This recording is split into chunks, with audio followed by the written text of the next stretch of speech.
Hello dear student, welcome back in the class of assembly physics. आज जो अपन topic पढ़ेंगे, जो हमारा प्रीवियस टॉपिक चल रहा था उसी को अपन क्या करेंगे, आगे बढ़ाएंगे। ठीक है, देखिए प्रीवियस वीडियो में हमने छोड़ा था आपको कुछ क्वेश्चंस देके। हमने बोला था कि आप Newton's first law of motion है उसके कुछ और एग्जाम्पल क्या कीजिए, बनाइए। ठीक है, तो आज अपन उन्हीं एग्जाम्पल को क्या करेंगे, डिस्कस करेंगे। दैट मीन्स आज जो हमारा टॉपिक होने वाला है वो रहेगा example of Newton's first law of motion.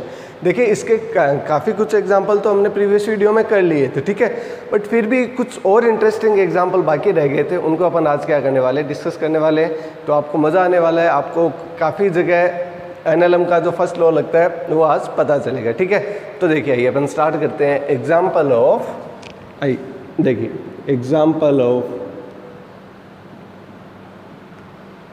Of Newton's first law of motion.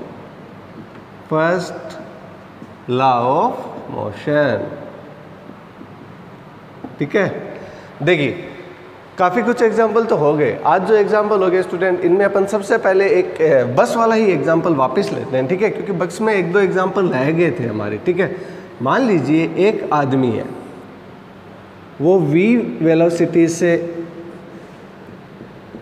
Motion कर रही बस में क्या है, खड़ा है। समझ रहे हो? जैसे मान लीजिए कि एक आदमी है, वो v वेलोसिटी से मोशन कर रही हुई बस में क्या कर रहा है, खड़ा है। ठीक है, अब एक बात करें कि सर यहाँ पे तो वेलोसिटी वाला तो हमने प्रीवियस में डिस्कस कर लिया। आज बताइए कि सर क्या हो कि यदि बस पहले तो क्या हो, रेस्ट में हो। समझना, मज़ा आएगा आपको पढ़ने में। पहले तो किस में हो, रेस्ट में हो। ठीक है स्टूडेंट, ठीक है, और फिर अचानक v वेलोसिटी से क्या करने लग जाए, मोशन करने लग जाए। समझ पा रहे हो? जैसे मान लीजिए कि एक बस खड़ी थी, ठीक है, बस खड़ी थी और आप ऐसे खड़े थे उसमें। ठीक है, आप अपने फ्रेंड से या जो पास में उनसे आप मान लीजिए बातचीत कर रहे थे, आपको पता नहीं चला, बस अचानक क्या होगी, स्टार्ट होगी। तो जैसे ही स्टार्ट हुई आप पीछे की तरफ क्या होते हो, गिर जाते हो या गिरने की कंडीशन में आ जाते हो। वापस समझना है स्टूडेंट, इस डायरेक्शन से समझ लीजिए। जैसे मान लीजिए कि बस में आप खड़े हो, ठीक है, आप अपने फ्रेंड से क्या कर रहे हो, बातें कर रहे हो। ठीक है, जैसे ही बस अचानक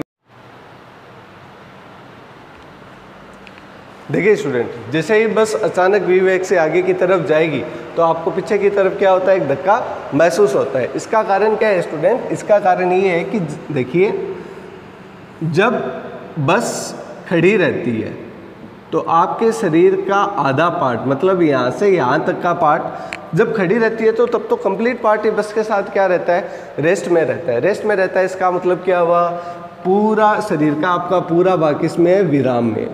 तब जब आपकी बस किस में है, रेस्ट में है। ठीक है, आपकी बस मोशन नहीं कर रही, बस किस में है, रेस्ट में है। तब पूरा का पूरा भाग शरीर का किसके साथ रहता है, बस के साथ रेस्ट में रहता है। बट जैसे ही बस अचानक v वेग से मोशन करती है तो स्टूडेंट इनर्शिया की वजह से, किसकी वजह से, वापस बता रहा हूँ, जड़त्व की वजह से क्या होता है कि ये भाग तो रेस्ट में रह जाता है। ठीक है, कौन सा वाला, ऊपर वाला, और ये पैरों वाला भाग क्या आ जाता है, आगे आ जाता है। इसका मतलब ये तो आगे चला जाएगा और ये कहाँ रह जाएगा, पीछे रह जाएगा। तो इसका मतलब आपके पैर आगे की तरफ चले जाते हैं ना, और आपका इतना जो पार्ट्स है वो पीछे रह जाता है। तो इसकी वजह से आपको पीछे की तरफ क्या होता है, एक धक्का महसूस होता है। और वह धक्का किस पे डिपेंड करेगा, वेलोसिटी पे। यदि अचानक बहुत स्पीड से बस स्टार्ट होगी तब आपके गिरने के चांस क्या हो जाते हैं, ज़्यादा हो जाते हैं। और धीरे से स्टार्ट होती है तो आपको जस्ट एक हल्का सा क्या होता है, धक्का महसूस होता है। तो ये भी किसका एग्जाम्पल है स्टूडेंट, न्यूटन्स फर्स्ट लॉ का एग्जाम्पल है। ठीक है,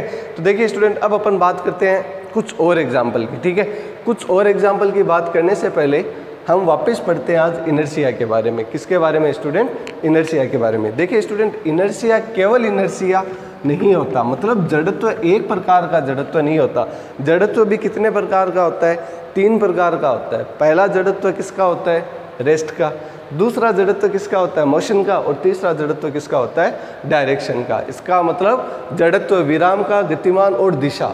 आज एक नई चीज़ आपको सीखने को मिलेगी कि सर दिशा का जड़त्व क्या होता है। तो इन सब को अपन समझ सकते हैं एक सूटेबल एग्जाम्पल जो किसका रहता है, बस का रहता है। ठीक है, तो देखिए जब आप खड़े रहते हो, जैसे जैसे अभी डिस्कस मैंने किया कि जब आप खड़े रहते हो तो ये जो इनर्शिया ये किसका है, रेस्ट का है। और जैसे ही आप क्या करते हो, बस अचानक रवाना होती है या स्टार्ट होती है तो आपका जो ये शरीर था वो किस में था, रेस्ट में था। गतिमान कौन सा हुआ, ये वाला पार्ट, समझ पा रहे हो। दैट मीन्स आपके पास वो जो इनर्शिया था वो किसका था, रेस्ट का था। मोशन का इनर्शिया किसे कहते हैं, मोशन का इनर्शिया उसे कहते हैं जैसे मान लीजिए कि बस v वेग से क्या है, गतिशील है, और अचानक क्या लग गई, ब्रेक लग गए। तो अचानक ब्रेक लग गए तो अब आप पीछे की तरफ नहीं, आगे की तरफ क्या हो, झुक जाते हो। क्यों, क्योंकि देखिए ये वाला जो पोर्शन रहता है वो अभी भी किस गतिमान रहता है, जिस जो बस का वेग था उसमें गतिमान रहता है। अचानक वेग लगने से ये तो रुक जाता है, जबकि ये वाला पार्ट नहीं रुकता, तो आप आगे की तरफ क्या होते हो स्टूडेंट, झुक जाते हो। तो ये जो इनर्शिया है वो किसका है, मोशन का है। अब अपन जो टॉपिक पढ़ेंगे वो बहुत इंटरेस्टिंग है। सर डायरेक्शन का इनर्शिया किसे कहते हैं, तो डायरेक्शन का इनर्शिया आपको एक एग्जाम्पल से समझाता हूँ। जैसे मान लीजिए कि एक ऐसे रोड है, ठीक है, उस पर कोई बस चल रही है, ठीक है। अब वो अचानक जैसे ही इस दिशा में क्या करती है, ड्रिफ्ट करती है। जैसे ही अचानक बता रहा हूँ ना, अचानक अपनी डायरेक्शन को चेंज करती है, तो आपको अपोजिट डायरेक्शन में क्या होता है, एक धक्का महसूस होता है। कभी आपने देखा होगा, जैसे मान लीजिए कि बस अचानक ऐसे घूमती है, तो आप मतलब उसके अपोजिट डायरेक्शन में पीछे की तरफ क्या होते हो, झुक जाते हो। आपने ये महसूस किया होगा जब आप कॉलेज बस से जब आप घर जा रहे हो, तो जैसे बस ड्रिफ्ट करती है अर्थात मुड़ती है, तो आपको जस्ट उसके अपोजिट, यदि आप खड़े हो तो कंडीशन है खड़े हो, तो हाँ बैठे हो तो महसूस होगा पर इतना ज़्यादा नहीं होगा। आपको यदि उसको महसूस करना है तो आप खड़े रह के फिर जब बस मुड़ रही है तो एक बार आप ऐसे करना मत, गिर सकते हो आप, ठीक है। तो आपको जो फोर्स महसूस होगा वो किससे कैसे होगा, अपोजिट डायरेक्शन में महसूस होगा। तो जो इनर्शिया है ना स्टूडेंट, वो भी 3 प्रकार से होता है, inertia of rest, inertia of motion और इनर्शिया ऑफ डायरेक्शन, ठीक है। तो डायरेक्शन का इनर्शिया क्या लगता है, जस्ट अपोजिट। यहाँ पर भी सारा जो भी काम हो रहा है वो जस्ट अपोजिट हो रहा है। जब आप रुके हो अचानक चले तो पीछे की तरफ, और जब चल रही है फिर रुके तो अचानक आगे की तरफ। तो ये है कुछ कॉन्सेप्ट जो किससे निकलते हैं, Newton's first law of motion से निकलते हैं। अब स्टूडेंट हमने प्रीवियस वीडियो में बोला था कि हम कुछ एग्जाम्पल क्या करने वाले, डिस्कस करने वाले हैं, ठीक है। तो वो एग्जाम्पल अभी अपन क्या करते हैं, यहाँ पे डिस्कस कर लेते हैं। तो देखिए स्टूडेंट, पहला एग्जाम्पल ये लेते हैं अपन, कल जब बात भी की थी हमने कि एक कांच है, कांच पे यदि बंदूक की गोली दागी जाए, बंदूक से गोली दागी जाए, ठीक है।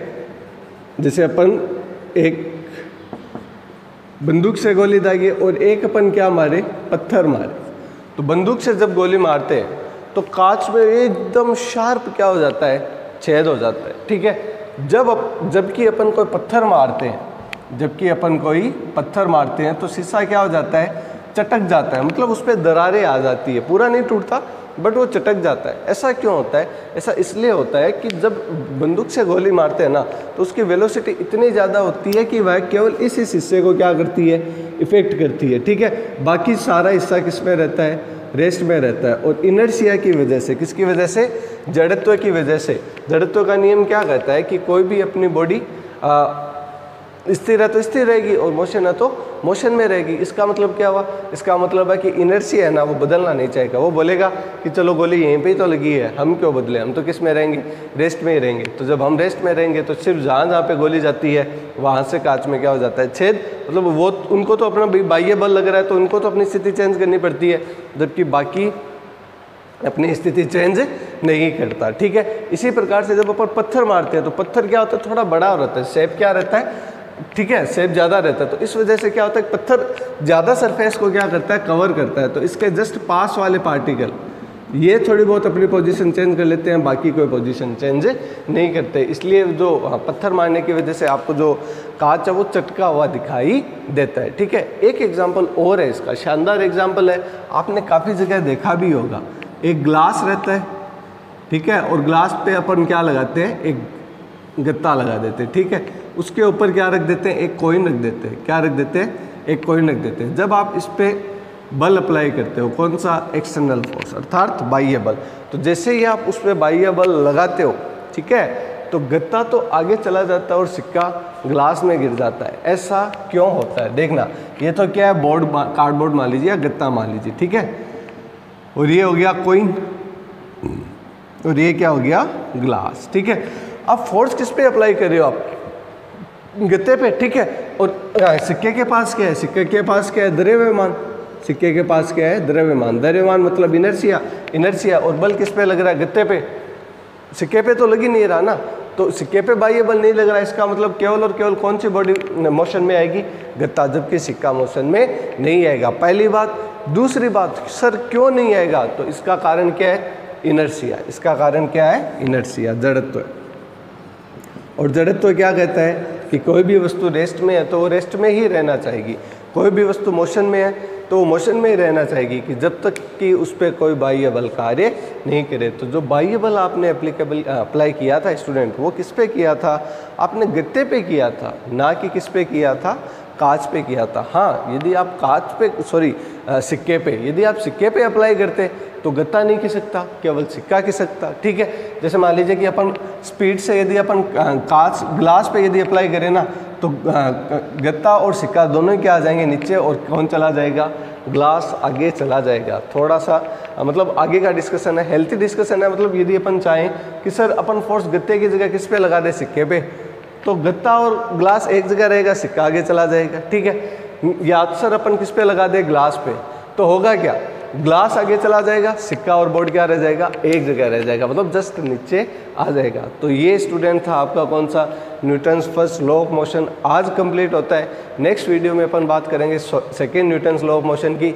यहाँ तक आपके न्यूटन्स लॉ ऑफ मोशन को आपने कंप्लीटली स्टडी कर लिया, आपने इसका कॉन्सेप्ट देखा, आपने इसको अलग अलग एग्जाम्पल से समझा, आपने इस पर इनर्शिया को अलग से पढ़ा, मोशन को अलग से पढ़ा, जितने एग्जाम्पल पॉसिबल थे मैंने करवाए।